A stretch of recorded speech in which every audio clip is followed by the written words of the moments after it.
नमस्कार साथियों, आज मैं आपसे बात करने वाला हूं 2025 का अर्थशास्त्र के क्षेत्र में नोबेल पुरस्कार किसे दिया गया है। इसके लिए मैं आपको ले चलता हूं एक बार यूएसए। तो ये आपको मैप में इंडिया दिख रहा होगा। यहाँ से हम वेस्ट की तरफ चलेंगे तो आपको ये दिख रहा होगा यूनाइटेड स्टेट्स ऑफ अमेरिका। यहाँ के एक अर्थशास्त्री हैं जिसका नाम है जोएल मॉकिर, जो कि नॉर्थ वेस्टर्न यूनिवर्सिटी में प्रोफेसर हैं इकोनॉमिक्स के।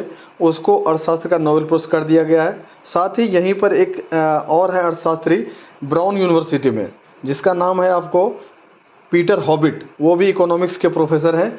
और यहाँ पर आपको मैं ले चलूँगा, ये है लंदन और फ्रांस। यहाँ दोनों में काम करते हैं जिनका नाम है फिलिप एगियन।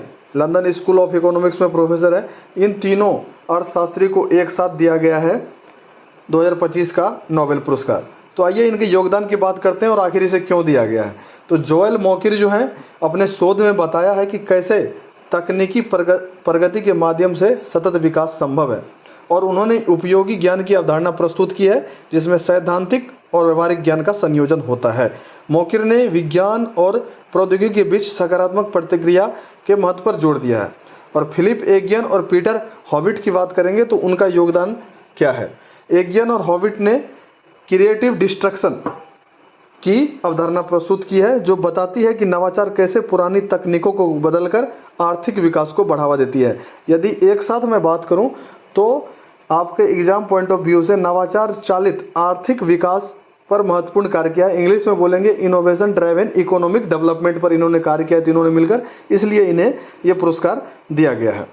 तो ये पुरस्कार जो है 11 मिलियन स्वीडिश कॉर्नर दिया जाता है। डॉलर में बात करें तो 1.2 मिलियन डॉलर की 1.2 मिलियन डॉलर की राशि होती है। तो ये दो भाग में बढ़ जाएंगे। जोएल मॉकिर को आधा भाग मिलेगा और फिलिप एगियन और पीटर हॉबिट को आधा पुरस्कार का पार्ट दिया जाएगा।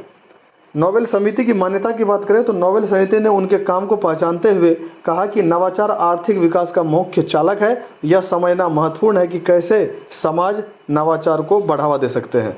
आशा है कि आपको ये जानकारी अच्छी लगी हुई। कृपया कुछ भी सीखने को नया मिला हो तो वीडियो को लाइक कीजिए, चैनल को सब्सक्राइब कीजिए। जय हिंद।